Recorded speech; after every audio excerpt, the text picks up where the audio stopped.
Mr. Netanyahu presents his address by video. Greetings from Israel to my good friend, Pastor John Hagee, to all the clergymen who are assembled in Washington, to all of you, Christians United for Israel. You've always stood by us. And it's especially important today because we face together the greatest threat that we have encountered in the past 100 years.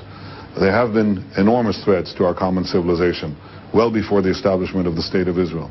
We faced Prussian militarism, we faced Nazi militarism, we faced Soviet militarism, and each of these were defeated.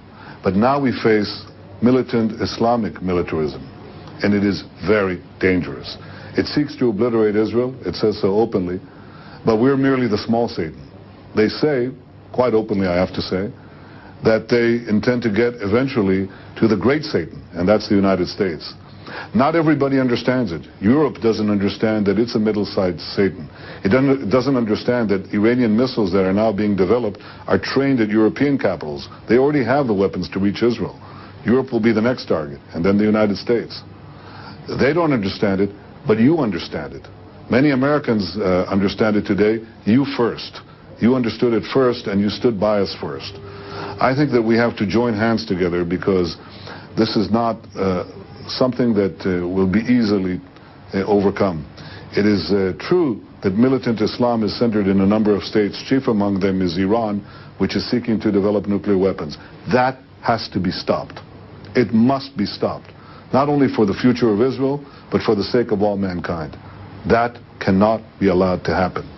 But equally, we also know that this disease, this pathology is spreading around the globe and infecting communities from Indonesia to San Francisco. It seeks to obliterate our way of life, our freedoms, our liberties, everything that we hold dear. And the only way that we can fight it is to fight it. To fight in the economic field, in the political field, if necessary in the military field. But I think above all else to fight it in the moral field. That is to understand that our civilization, our values are under attack and that we have to join forces. Well, we have no better friends in the world than you. I certainly know that. I knew that when I was Prime Minister of Israel, and I know many of you, and I know how strong and solid your support is. But I also know where it comes from. It draws on deep, I would say the deepest wells of a common heritage.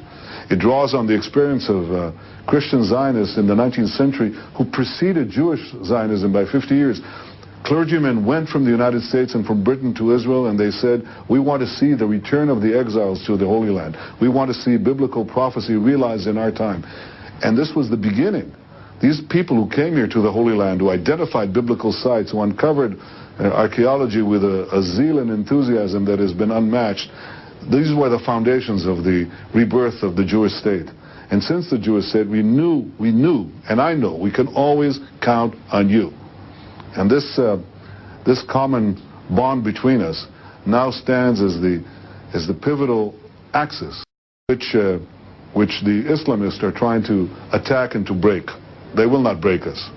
We are too strong. We are strong because we have faith and we have values that go back, stretch back in time, and also promise the future. I want to tell you that I appreciate enormously and endlessly everything that you do. I know the support that Israel has in your congregations. I know what you do in Washington, and what you're doing there is very important. I know what you do in every day in the newspapers and television. I know that many of you come to Israel and visit us. I want you to know that it touches our hearts and it strengthens our spine. You have that strength that for us adds to our common stance. And I want to thank you for everything that you've done for Israel and for America and for our common values. God bless you.